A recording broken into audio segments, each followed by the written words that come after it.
Meet Sherri Dindal, comedian, entrepreneur, and co-founder of Wholesome Hippy Naturals, an all-natural skincare and wellness brand handmade in Georgia. Her products, cruelty-free, paraben-free, and always natural, have gone viral on TikTok with over 4 million views, and Sherri herself has built a following of over 5 million across social media. We make wellness products to help people with pain and anxiety and stress. Wholesome Hippy was born from Sherri's own journey toward clean living and sensitive skincare. Transparency, authenticity, being genuine, creating a relationship. That's what social media is about. Beyond being a viral entrepreneur, Sherri is also a rising comedian. Whether on stage or in business, Sherri brings laughter, honesty, and holistic healing to everyone she meets. So this is a great segue because Sherri Dindal is next, and she's a comedian, but she also has this really great natural skincare brand called Wholesome Hippy. So Sherri, we definitely want to hear from you. We want you to keep being funny too. I mean, I can't. I told you I was going to behave myself. I can't help it. It just happens. It's got me in trouble a lot in my life. So now I don't get in trouble for it as much because I'm just comedian is a very new title for me. It's not even 6, 8, maybe 9 months old. That's a new title for me. So I never considered myself to be that funny. But yes, I do own a company. I own a couple of companies, but Wholesome Hippy is my big baby. And it's all natural wellness and beauty brand that we manufacture in the state of Georgia. It's all natural with. Do you have a lot of peaches that go into the product? I mean, I get my peaches down in Georgia. But Isn't we there don't. a song about that? That's. I know he wouldn't know because he doesn't know who Eminem. Never mind. We're not going to go there right now. You don't know who Slim Shady is, but anyway, we'll talk about that later. We lived in Atlanta. Every street was named Peach something. They do it intentionally so that you get lost. Your GPS just stops work. I don't know how anybody gets anywhere down there without their GPS because you're just going to die in a ditch somewhere on a street named Peachtree. If you can't find your way. But anyway. That was peachy. But... Yeah, but I think your question was, do we use any of the peaches in our products? And I mean, I'm not opposed to it. We use a lot of different ingredients, but all natural, no synthetics, no parabens, all clean ingredients. And we've been in business for a little over 5 years now. We actually launched right before COVID hit, not on purpose. We already had been in the works, and we managed to survive because we make products that help people. And so that's why we do it. Just any nasal water products? Negative. We don't. I think all of our none of our stuff goes up your nose. Thankfully. So not intentionally. At least. No, if you do, I mean, if I got to put that on the jar, I'm running out of room of all the disclaimers. What you tell people not to do because somebody will do something, and you get that in an email, and you're like, oh, now I got to put that on the jar. I don't know why they would even do that, but people do really stupid things. Even when they're 71, but I'm sorry that happened to her, but anyway, yeah. So Wholesome Hippy is again, we make wellness products to help people with pain and anxiety and stress, and I don't make anything and make you funnier, but we try to attack things naturally. My mom, hearing you talk about hearing Arthur talk about early stage renal disease. My mom is in stage 4 kidney failure. And so, a lot of that is from medications through the years that are very harsh on the kidneys. And so we just make things to help people attack pain and anxiety and stress and sleep issues and stuff naturally without any of those side effects. Yeah, that's great. I tried some of that mushroom coffee. Yeah. I know you probably. I don't make mushroom coffee, but I've heard about it. Yeah, I tried some, and it was supposed to give me focus and energy, and I was asleep for 2 days. Yeah. I think we mushrooms are get a little weird, You gotta be careful. Gotta be careful with mushrooms. There's all kinds of different mushrooms out there, and so some of them just might give you that effect where you just knock you out for a couple days. So your business is doing really well. Yeah. What are you doing to promote your products? So I've been a live seller for years. So it's really, we started with Wholesome Hippy as a brand that we wanted to have just exclusively for my boutique because we would go live and we would sell through social media. So I've been doing that for over almost 10 years now. And so we do a lot of live shows, but we've been around long enough that we have established ourselves pretty well in the e-commerce space. We have an app, and people can shop through our app or they shop through the website. And I also have a very large social media presence, so I use that as well to help promote my business. And so, yeah, we just use everything at our disposal, basically. What social media platform works best for you?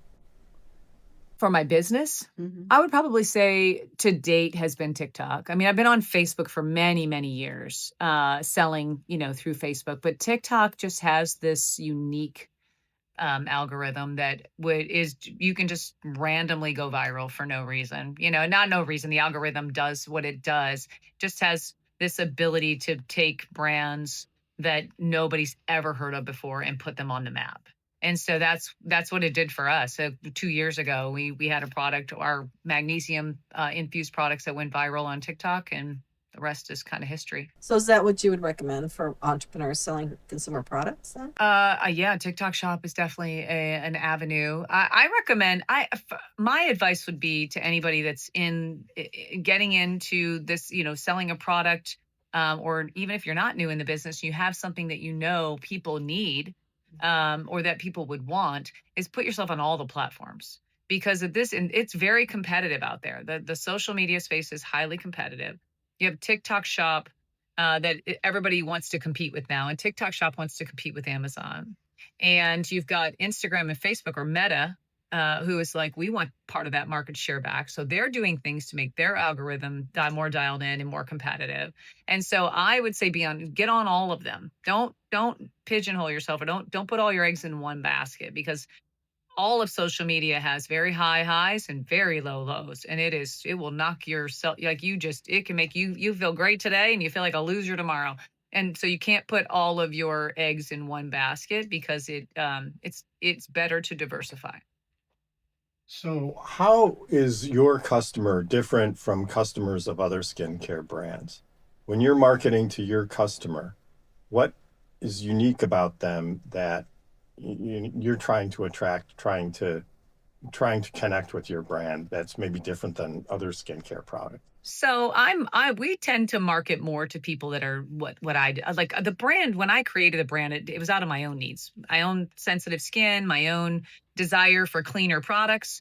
And I really resonate, I think, and drive our business towards people that want clean ingredients, that want stuff they feel safe putting on their family, they feel safe putting on their kids, that they don't have to worry about, dyes and parabens and sulfates and, just fake synthetic ingredients that we are, you can look.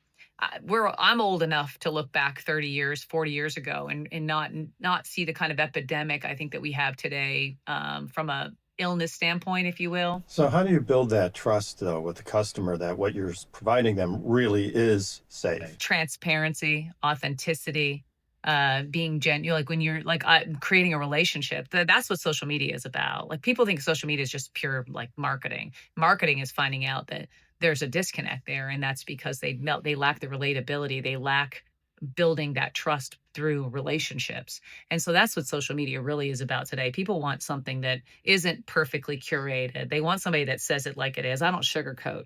Well, I told you I'd behave on your show, but I don't sugarcoat very well. I like to just say it like it is. And so people relate to that. They want real. And so it's really talking about allowing people to have the opportunity to ask questions. That's what makes the live aspect of what I do so unique and special, is it allows you to have a live audience where people can ask questions. You can interact with them.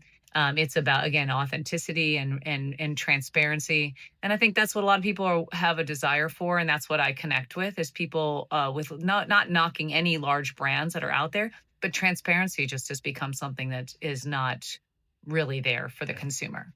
Can you share a story about your entrepreneurial journey with us, like maybe when you were first starting out, that you feel our listeners would appreciate? Sure. So I like Arthur over here.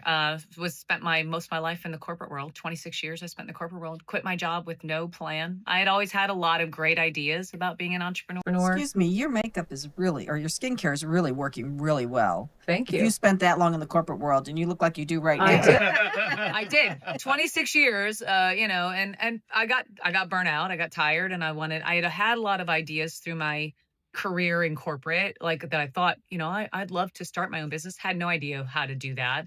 When I finally got burnout and decided to quit, I quit with no plan.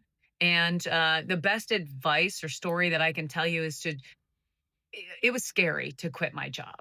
without any idea of what I was going to do, and no plan, no roadmap. I didn't know how to be anything but an investigator, which is what I had been for so long. And so it was, I spent a lot of time not doubting myself. And so what my advice to people in my story would be, don't doubt yourself, because it might have took me 10 years to get here, but 10 years later, I have multiple successful businesses, a large social media platform that I would have never imagined, and a new title called comedian, which is wild to me. But is not to give up on your dreams, because I could have just said, I gave myself a year when I quit my job. I said, I have a year to figure out what I'm going to do. And if I don't, I have to go back to working for the man. Okay. And I, like That was you, incentive enough, right? it was, I, like Arthur, don't like to be told what to do. And I also, I work well. I can, like you, I can follow direction, but I can't follow stupid directions. And I don't, A good chunk of those. and it's not a good look when you look at, leadership and go, that you're an idiot, or that's stupid. Right. And they don't like that. And so, and I worked for very large corporations. And so I would say, for me, my story is that I didn't give up, that I didn't believe that I was not good at anything. Sometimes it takes a while to figure out what you're good at. Well, I mean, here's the thing though, you wouldn't be doing it this long if you weren't good at what you're doing. And so that's the thing, is that sometimes, you can be good, but there's a difference between being good enough, right? Good and good enough. And so you've obviously been doing something right, and continue to grow and work on being great, or even better than you were, so that you still are relevant today, 7 years later. Right? That's often what happens, is that people, as they move through time, that's 7 years, is that they don't really, evolve. Reinvent. Yeah. Pivot. That would be the word I would use, is that pivot. And you guys have obviously had to make some, changes through this to be able to continue to be here 7 years in. Being in the podcast space for 7 years is hard. Well, you guys should be proud. Like I said, 7 years in the podcast space is not easy. It's a rough space to be in. For the longevity of it is hard. Yeah. And you have to keep up with the changes. Like you said with the social media, it was very interesting what you said. That's part of it right there. Different algorithm. Some advice would be to keep up with what Meta does, because they do, although they're owned by the same company, they do play against each other. So I have a very large presence on both. About 2 million on Facebook, 1.6 million on Instagram. TikTok's like 1.7. And the difference in this is your Instagram audience versus your Facebook audience has a much greater value.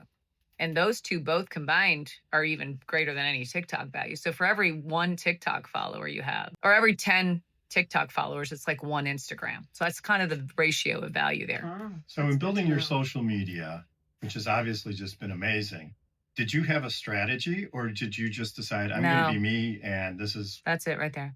I'm just going to be me. There was no plan. It wasn't, I can't say it happened by accident. I didn't set out intentionally to be a viral content creator. I was not on my bingo card, if you will. But what I have found, and that's my best advice to people always want to know, like, how do you do it? Just be you. Just be real, be authentic, create relationships with people. It's no longer really social media. That's what it started off. It's really more about people. Now it's about relationships, about building community. That's what people want to feel connected to something in a world where we are completely disconnected because of cell phones, the glass, right? And so it's creating that connection. People feel connected to something, and just being real is probably the best advice I can give people. Don't try to be something that you're not. People will see through that. They're sick of that. They're tired of that perfectly curated, everything looks perfect. They just want real interaction. And so whether it's a business, or you want to be a content creator, or you are whatever it is you want to do, is just be you, and your people will find you. Your tribe will find you. I'm not everybody's cup of tea, but I don't care. I drink coffee. So, it doesn't matter, right? Like I'm not for everybody, and that's okay. But the people that you are for will find you. And those people will, the algorithm has a very unique way of just having those people find you and serve you up in their feed. And it's the same with podcasting. So every conference Richard and I have gone to, they've said you have to niche. And that's what I tell people. I'm like, look, there's billions of people in the world. You only need a few thousand, right? So really narrow down in. So it sounds like you're kind of doing that with social media too. I did in the beginning. I'm not as niche down as I was in the beginning, because the algorithm would like to pigeonhole you. It wants to put people in a spot. It makes it easier for the algorithm. But I early on got I get bored very easily. Another reason I couldn't stay in corporate forever because I get bored too easily. I get bored easily, so I started diversifying my content, and I encourage other people to do it. If you're not a one trick pony, and if it's your business and your social media is strictly for that, sure, niche down, do that. But if you're like a content creator, if you have this specialty and you want to be niche, do it. But don't fall into the trap of like, you have to do that. You can only do that because if not, the algorithm's not going to reward you. It won't in the beginning, but if you stick with it, because I started diversifying, I make content about all kinds of different stuff now. And in the beginning, the algorithm didn't like it, but now the algorithm knows that I do make a variety of content. So you have to teach the algorithm who you are. LinkedIn that one's a lot different. LinkedIn actually likes that kind of variety more, especially because of the type of platform that it is. It's not where Instagram, Facebook, TikTok, they're the kind of the wild, wild west. LinkedIn is a little more they're a niche in themselves. So I think but they're getting even more and more like some of the other social platforms. LinkedIn is trying to change. I'm not sure that they'll get there fast enough because it's not going to be long. We'll have another social platform that's going to come along. All of them are constantly. That's why I said Meta and when you look at Instagram and Facebook, although they're owned by the same company, they have their own algorithms, and they're designed that way on purpose, and they actually play against each other. So I have the same thing where Facebook will be doing really well, Instagram will be tanking, and then all of a sudden they'll change the algorithm and that'll switch. And so you got to ride all the waves. I think social is going to change tremendously. AI is going to, we're in the era now, like the next 5 to 10 years, your next big trillionaires, billionaires, and celebrities are going to come out of AI. People there already is content creation that is strictly AI generated. There is no person involved. But how do people find you to buy your skincare products? You can visit us at wholesomehippy.com. That's Wholesome Hippy, HIPPY. Wholesomehippy.com, and all of our products are there. And we're not hard to find. You're doing a tour right now? I am. I love that you asked me that. So yes, I told you comedian's a new title for me. So I'm on tour with some other content creators, and we are traveling all over doing comedy/variety show. Shout out to all the Gen Xers in the world. It's called the Gen X Takeover. And you can find information on genxtakeover.com about where we're playing and where they can come see us. And yeah, we're already gearing up for 2026 and have lots of shows booked for 2025. So who knew? Gen X has always been told to be quiet, and we were the forgotten, and now it's our time to shine. So that's what we're doing. Excellent.